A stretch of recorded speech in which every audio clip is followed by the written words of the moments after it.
Hello, and welcome to SoberCast, where we provide AA speaker meetings and workshops in podcast format. We're an ad-free podcast, and if you enjoy listening, please help us be self-supporting by visiting Sobercast.com, look for the donate link, and drop $1 or $2 into our virtual basket. We hope you enjoy the podcast. Have a great day. And now I'd like to introduce our 10-minute speaker, Ralph. My name is Ralph, and I'm an alcoholic. My sobriety date is April 11th, 1988. I was in a long history of alcoholism in my family, and it took me a long time to get settled into AA because I didn't have a lot of structure in my life. And I was a chef for a while, and I drank a real lot.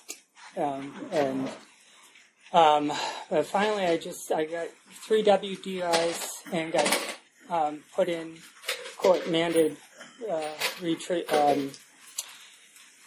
A halfway house. And the counselor was a wonderful counselor. She asked me what I wanted, if I could change anything in my life or about me. What I said, I wish my hair hadn't fallen out.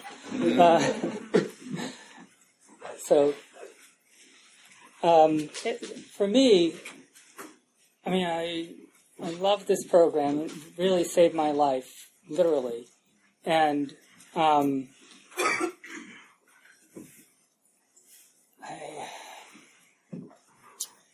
every 5 years, I kind of start feeling like I really despise this program. I feel like I've lost touch with it, and things dried up. And it's nothing that I'm getting out of it anymore or anything. And then after a while, something will trigger me, and I was sometimes it's, I think about when I 12-stepped my father. It's like that, woke me up, and and I was oh, this is why I'm here,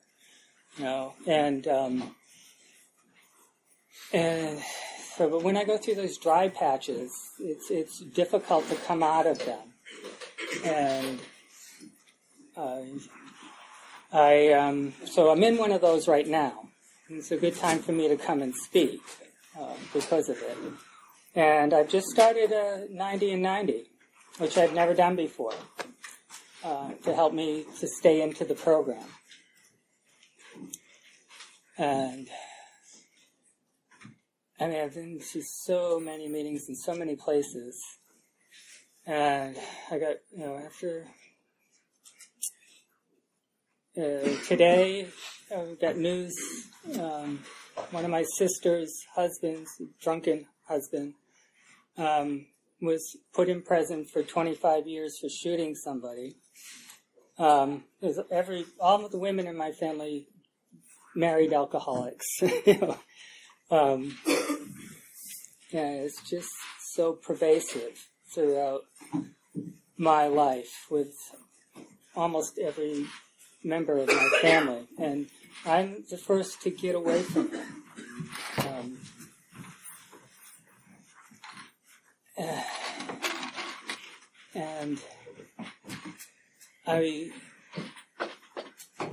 This program is so beautifully matched to not only just religions, but caring of people.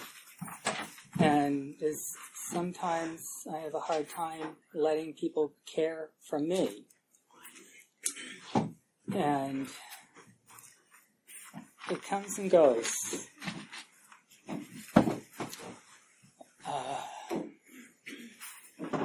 I know, I always can tell to myself that if I'm feeling like it's getting old, I need to change what I'm doing.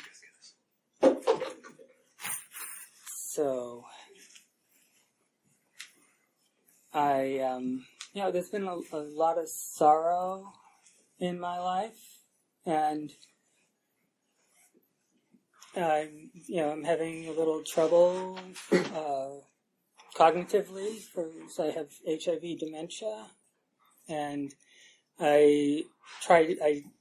trying to keep myself from isolating by coming out in public and talking about it, instead of being afraid of being shunned. And I hope I can do that for the rest of my life. Come into the halls and talk about what's happening to me and be comfortable with it. And that's what this program is able to do with me, or for me. And one thing I wish I miss the most is having sponsees. With having some cognitive difficulty, it's hard to have a sponsee.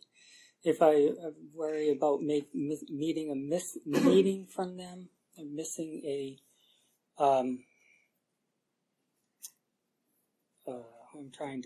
meeting. If I say I'm going to meet you at this meeting, if I forget to go there, that's not being a very good sponsor.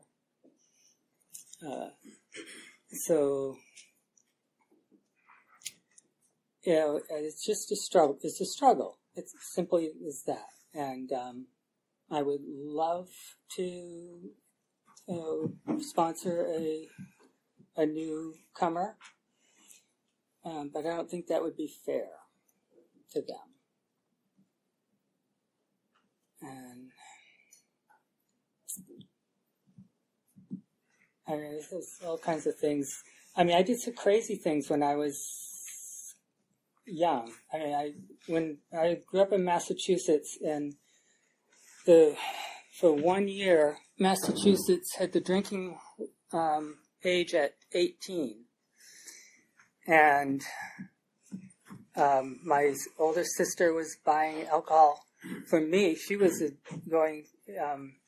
I was in middle school, and my sister. Then she was old enough to get liquor, and so she was buying me liquor when I was 13. And also, what my family didn't know for a long time is that my brother was in the mafia in Miami.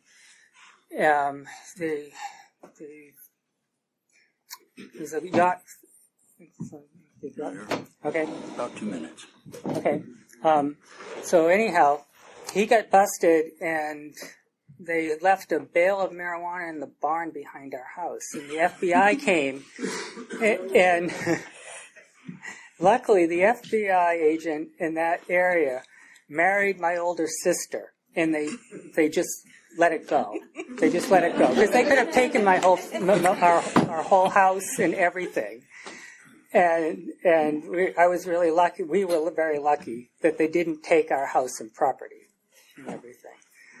But it goes through my family forever. And so thank you for being here.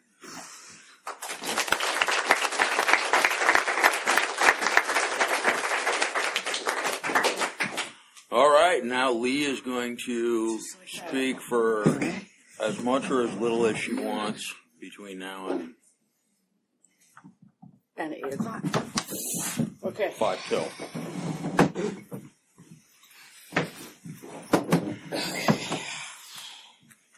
I'm Lee, alcoholic. Hey.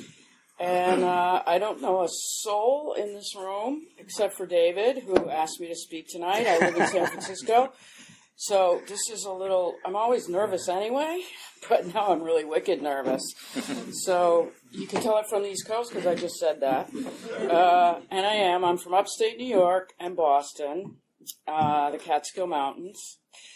And my sobriety date actually is December 23rd, 1990. So I have 24 years and a little over 5 months. And I hope to God that, and I will, have 25 years in December. Yes. So, I grew up with parents who were in the Depression, and can you guys hear me? Cool. A little louder? Okay. My parents were in the Depression, and my father was in World War II for 4 years. So they both were pretty, let's say, dysfunctional. My father had PTSD, which they didn't know what that was back then, and he abused my brother and I, had a horrible temper. Both my parents were alcoholics. My mom was a daily drinker, and my father was a periodic drinker, which I didn't find out until I got sober, actually. So that's another little hidden thing that I didn't know about. I started drinking when I was 16 and immediately got drunk and had my first blackout. So that should have told me something right there, but of course, I had many more years to play. So I grew up in a really small town, and all you did for drinking was you went to a field somewhere, and you just had a big bonfire, and you just drank Boone's Farm, apple wine, and all that crap that used to, I don't even know if it's around anymore, back in the 60s and 70s. Yes, I'm older. And then I went off to college and ran into all kinds of drugs.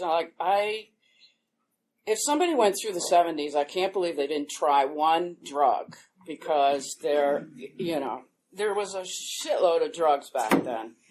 Things like Black Beauties, which are speed, and all kinds of acid, and, plus you always drank first and then did something else afterwards, right? Some pot or whatever. So I dove right in. I went to a 2-year college and pretty much partied with everybody else, but I didn't realize that I was an alcoholic. Had no clue, because everybody else was partying like I was. So then I moved to Boston, and that's where I really got just partied like crazy. And back then it was a big feminist movement in Boston. And of course we had to party. We had good reasons to party all the time. And I still regret this, and I write it in my 4-step all the time, is that I went through grad school in Boston drunk, which I don't know if anybody can relate to that, but I wasn't the best person in school. And then at the last semester, I decided not to go to 2-for-1s and drink and do drugs. I did really well in school. How about that? But I still regret not being awake for half my classes. And at the time, when I was a senior in college, actually, my father died suddenly. I was 21 and he was 50 of a heart attack Thanksgiving night. So that gave me lots of excuses to drink and do more drugs. We don't deal with our feelings, right? So especially something like that, I just smoked pot and drank and did everything there was. I can't deal with having more time.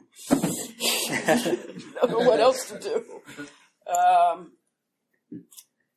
So I decided that I'm a clinical social worker, so I worked with kids for a long time. And I was labeled a periodic alcoholic, which, for people who don't know what that is, I used to drink on weekends only.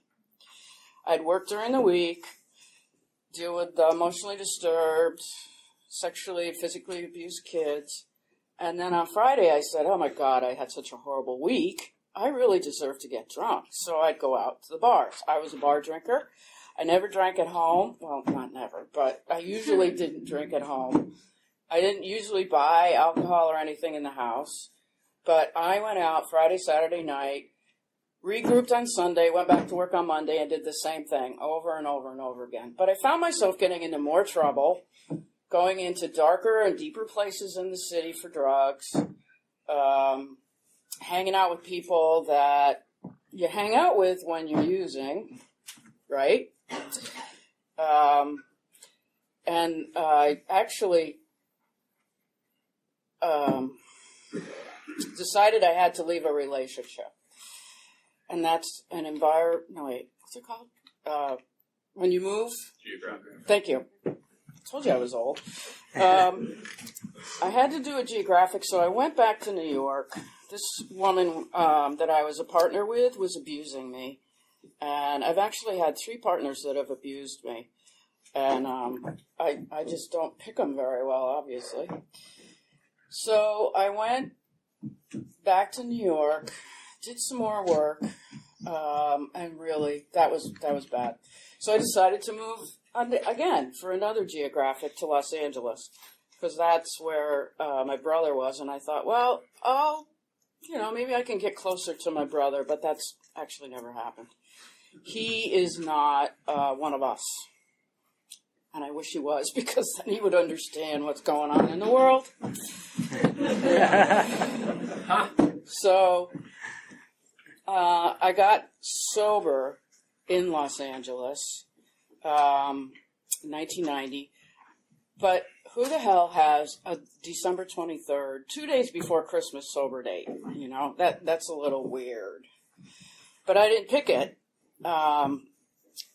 The partner that I had at the time was going out with someone else, and behind my back, and I just found out right before Christmas, and we were supposed to go back to Chicago to see family back there, and of course that never happened. I was partying for like 2 days straight, which is very unusual for me. I'm a periodic. Went to a whole bunch of Christmas parties, didn't eat for 2 days. And I remember sort of foggy, remember people telling me that I shouldn't drive home. Now, if you know anything about Los Angeles, the valley, I lived in Los Feliz, and the valley's on the other side of the hill. So I had about a half an hour, 20 minutes to drive back home. Of course, I decided I knew better, right? And I was going to drive home. And I got to a ramp that goes onto the 5, the 5 freeway. And I also had a huge bag of pot with me that a friend of mine had given me that was homegrown in my glove compartment. So I stop at the light. I'm like waiting for it to go green. It probably went green like 5 times. But I turn left and I go up to the ramp, but I don't make it. I hit one of the poles that's by the ramp. And I was only going like 5 miles an hour, but I thought. But what happened is the whole bottom right side of my car was just down. I mean, I must have hit it just right, and the whole thing was dragging on the ground. But I didn't know this. So I'm sitting there thinking, should I call for AAA to give me a lift or whatever?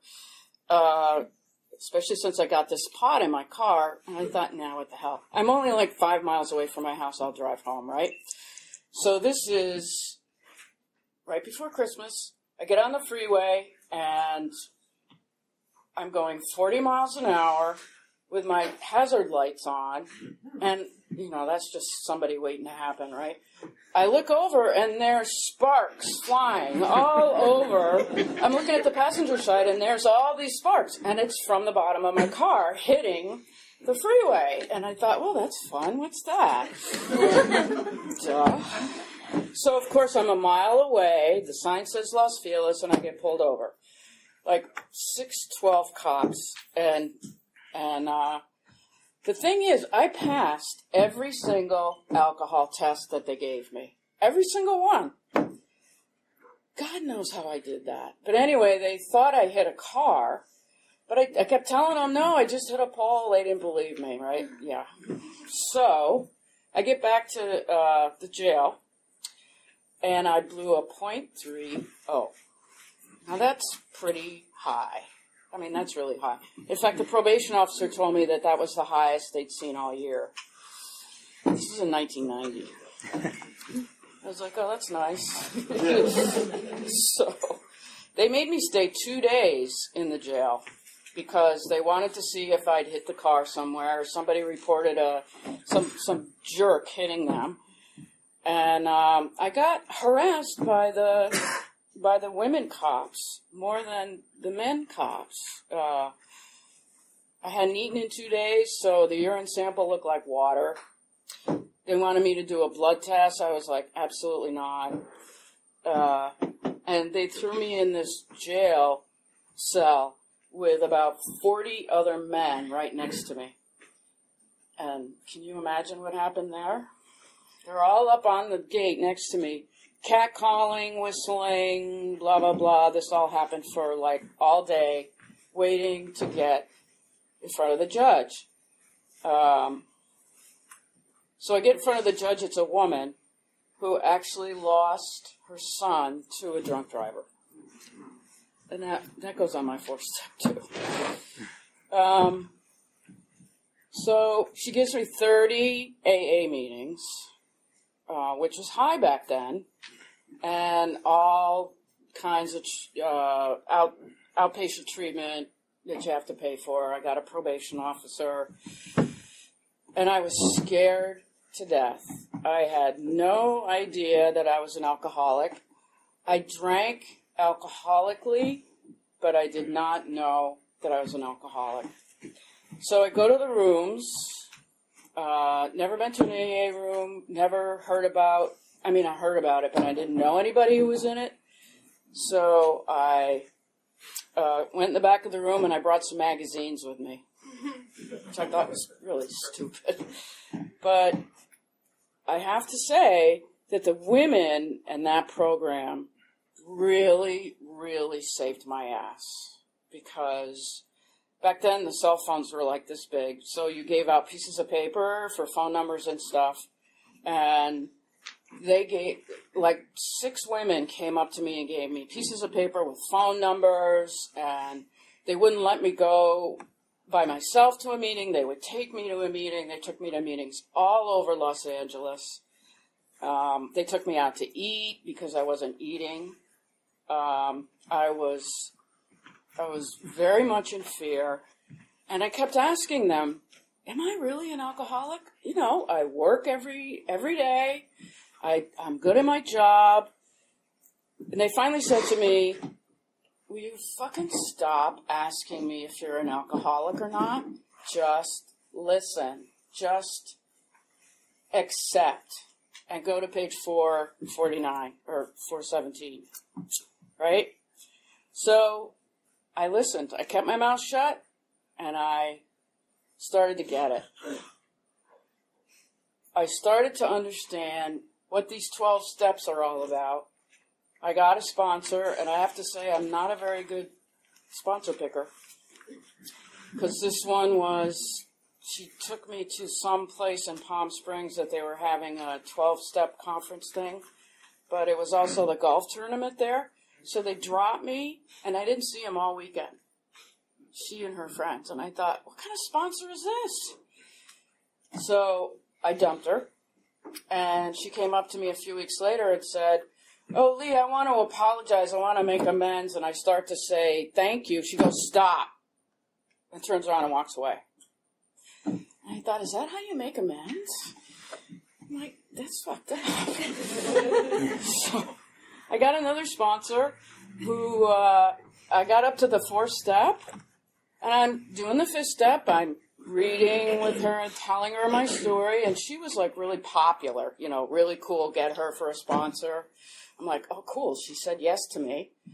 And I'm reading my 4th step to her, and she stops me, and she goes, you know what? I think you need another sponsor. I can't handle what you're telling me. I was like, oh my God, what is this? Maybe I should get out of AA, you know. Obviously, I pushed a button in her that she couldn't deal with, so I waited till I came to San Francisco to get another sponsor. I thought maybe LA doesn't do it right or something, but you know, that's not true. I'm really glad I got sober in LA. And I moved up here when I had 3 years sober. and it was way different. You always say, where you got sober is the right place. I'm not saying that. I'm just saying that it was different, and I had to get used to it. But there's this one story I wanted to tell you, and I'm just going to backtrack a little bit. I got time. This is one of the things that I like to share when I do share or speak is about spirituality. I have a feeling that a lot of people forget about spirituality. I always tell my sponsees about, it's emotional recovery, physical recovery, and spiritual recovery. And when I was in LA, right after I got arrested and stuff, and was looking for sponsors, looking for meetings, this person that I was involved with just left. So here I am, and I don't know if you can remember your bottom, but most people choose their bottom. I obviously did not choose my bottom. The judge chose my bottom for me. So, and I stuck. And the thing is, I was ready. I was so in fear, as I said before, and so ready to, give up on my life.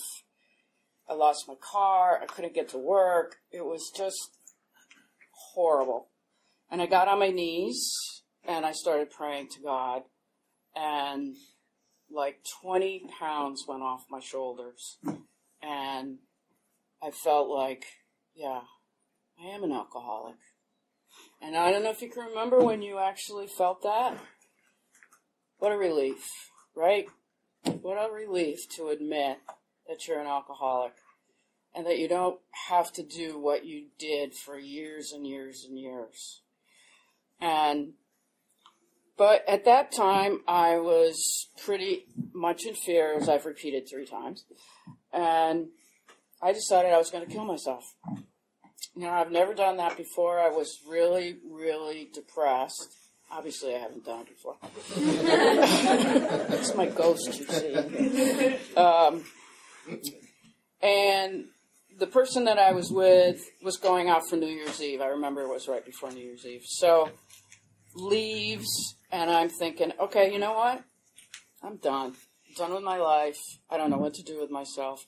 I'm going to get a razor and cut my wrist and go into the bathroom, into the bathtub, right? I was serious. I was really serious. I get this phone call as I'm deliberating how I'm going to do this, and it's my brother in LA.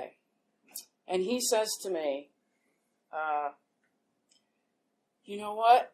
Our mom, she just called me and said she had a really bad dream. Now, she was visiting my grandfather in Florida. She had a nightmare the night before.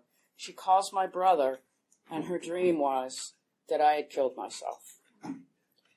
So she just happened to call him, and he happened to call me just at that time. And he talked me out of it. And I thought, my God, that's a higher power looking up at me. Somebody wants me to stay alive. The connection there, the psychic connection, was really kind of overwhelming. And I've had spiritual things like that throughout my sobriety. I think it's really important that you get a sponsor and pick the right one. If you're not sure, talk to somebody else. I think the steps are vital. I have my sponsees, and I myself have done the steps over and over and over again. I think giving back to the community is very, very helpful. I'm always looking to help out newcomers, people who have early sobriety, people in need. Some people have 20 years. A friend of mine just had 20 years, and he went out. And all this time, he wasn't drinking, but guess what he was doing? Meth. And going to meetings. And I thought, wow, this is really weird to me. I would talk about humility and humbleness. When I go into a meeting, I want to make sure I'm clean and sober. Even if it's only been like a few days like you guys. At least respect the other people that are around. But I've talked to him and I understand what he was doing, but he changed his date and he's now doing a lot of NA and AA. So I help people who have time as well. We all have a hard time every once in a while, and the struggles that we go through, we really need to be there for other people. And I make sure I do that. I give back to the community in other ways. I'm now the chair of, I don't know if you guys know what Living Sober is, but it's a conference for LGBT people, and as much as I don't like it, principles before personalities, right? It's really like a meeting every day. And I still go to like 4 or 5 meetings a week because I don't want to have to go out there and drink or do drugs because I can't deal with something in my life. If you can't, you get your hand up in the air and you share about it. And I know that's really hard for people. That was hard for me in the beginning since I was so scared. But I got such support and such good feedback from everybody in the room. If it weren't for those women, I'd probably be dead by now. Seriously. Because I got put here. And I stuck around. Let's see, sponsees. It's helpful to get sponsees. It gets you out of your head. The committee stops for a while, right? That committee that's going, I got one. I don't know about you guys. But it goes on and on and on. And if you have a sponsee, you're teaching yourself as well as teaching someone who's brand new or not brand new. How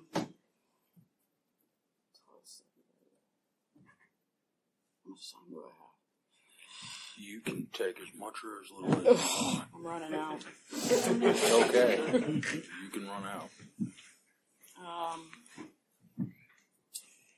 Actually, you know what? I brought something to read for you guys. I just want to say that, now that everybody's leaving. Bye. If it hadn't been for that judge making me go to 30 meetings, I would not be alive today. I probably would have hit somebody, or somebody would have hit me, because of course you have to drive in LA, right? You can't get anywhere unless you drive. Here you can get on a bus or take Uber or whatever that stuff is. But I'm telling you, I would not be here today. So I have something I want to read to you guys, and then I'm probably done. It's a little excerpt from 24 Hours a Day. Does this book look familiar to people? Mm-hmm. Cool. If you can take your troubles as they come, if you can maintain your calm and composure amid pressing duties and unending engagements, if you can rise above the distressing and disturbing circumstances in which you are, sorry, I haven't got my glasses, in which you are set down, you have discovered a priceless secret of daily living. Even if you are forced to go through life weighed down by some unescapable misfortune or handicap, and yet live each day as it comes with poise and peace of mind, you have succeeded where most people have failed. You have wrought a greater achievement than a person who rules a nation. And that to me sums up what AA is all about. And thank you all for listening. I appreciate it.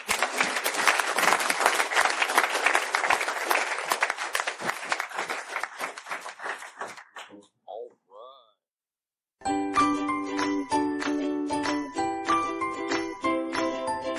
Thanks for listening. I hope you enjoyed the podcast. Sobercast is ad-free, and we'd like your help in order to keep it that way. So if you'd like to help us be self-supporting by pledging $1 or $2 a month, visit Sobercast.com and look for the donate links. Thank you very much.